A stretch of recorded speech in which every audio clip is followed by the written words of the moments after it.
And obviously I'm here in Washington to talk about relaunching negotiations between Israelis and Palestinians and Israelis and Arabs. We have to solve the core issue of the Middle East, which is the Israeli-Palestinian ones, on the two-state solution, which is critical for stability and peace. Unless we solve the core issue of the Israeli-Palestinian, Israeli-Arab challenges, then we will always be an area of instability.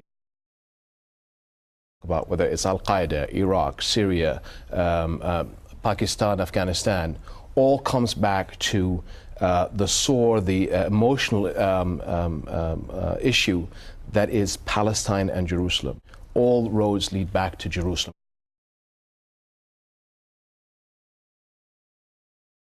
But what is Al-Qaeda's platform is the plight of the Palestinians and Jerusalem. The most emotional aspect is the Palestinian cause and that of Jerusalem. I'm going to point you back towards the Palestinians and Jerusalem. What's the best way of solving that problem is solving the core issue, which is the Palestinian problem and that of Jerusalem. If we start solving the Israeli-Palestinian problem that allows us to get Arabs and Muslims to the negotiating table with the Israelis, then there's not a problem anymore. Solving the Israeli-Palestinian problem. Turn to the very important issue of Israelis and Palestinians in the Middle East. Do not solve the problem today of the Israelis and Palestinians, it's only going to be a matter of time. This is our last chance. Now arriving at the crossroads that if we do not have a negotiated settlement between Israelis and Palestinians, then there may never be a chance. Was your message to President Obama, we need a complete paradigm shift here, it is time for the United States to impose a solution, time for the United States to start making some demands? Is that your view? If it's left to the players, the Israelis and Palestinians by themselves, we're not going to get anywhere. As you move towards Israeli-Palestinian reconciliation, I hope in the next month or two, Arab and Muslim countries will be doing more to assist coalition forces, assist the Pakistanis in being able to deal with that threat. Given a forum before more than 3 million Americans, the nation's largest Sunday news audience, King Abdullah II of Jordan emphasized repeatedly that all problems in the Middle East trace back to one thing: the Israeli-Palestinian conflict. This is Betsy Fisher, the executive producer of Meet the Press. She had every opportunity to edit that interview to make it more relevant to her American audience. Before returning to Jordan on Friday, he stopped here at Meet the Press for an exclusive interview. Abdullah II is the head of the House of Hashim, a tribal group that dates back to the year 510. He claims to be a direct descendant of the Prophet Muhammad. Today, he rules the Hashemite Kingdom of Jordan as a constitutional monarch. He acts as head of state, chief executive, and commander-in-chief. He has the unreviewable authority to appoint all cabinet members, all judges, and all governors of the 12 provinces. Finally, in him and him alone is vested the power to declare war. Abdullah took power in 1999 after his father, King Hussein, died in a United States hospital of lymphoma. Hussein's reign finds its genesis in the 1951 assassination of his grandfather, King Abdullah I, by a Palestinian terrorist. Now, after killing King Abdullah, the terrorist fired on then 15-year-old Hussein. The young Hussein was fortunate to survive. The terrorist bullet was deflected by a medal that he was wearing on his chest that had been given to him by his grandfather.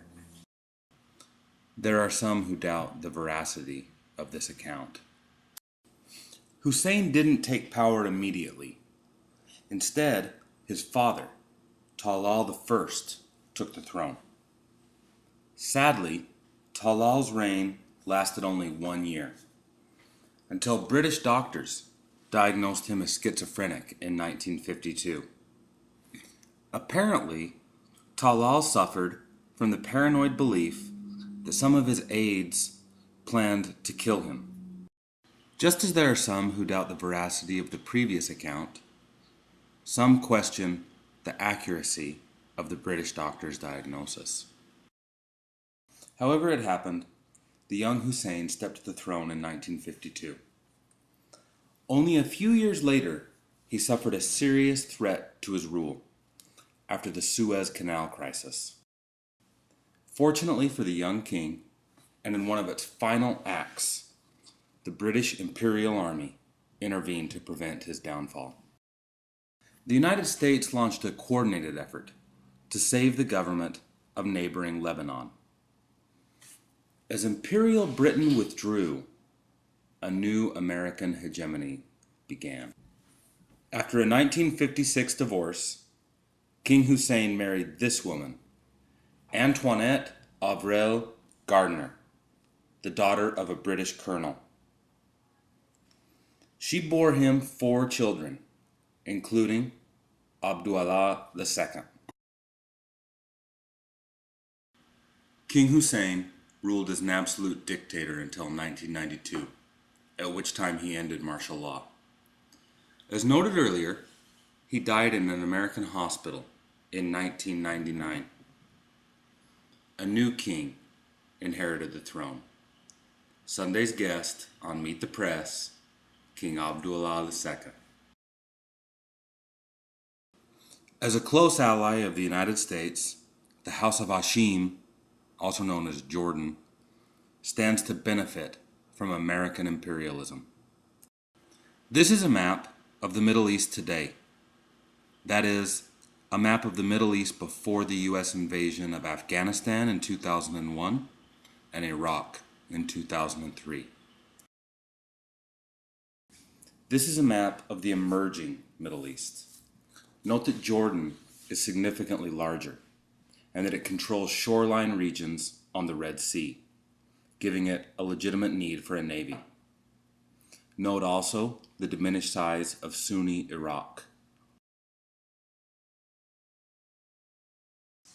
Finally, note the emergence of a free Kurdistan and of an Arab Shia state, which all but eliminates Iranian access to the Persian Gulf. Other similar maps have also emerged. Note that this map gives the House of Hashim control of the Muslim holy sites. Might King Abdullah have been less than forthright with his American audience?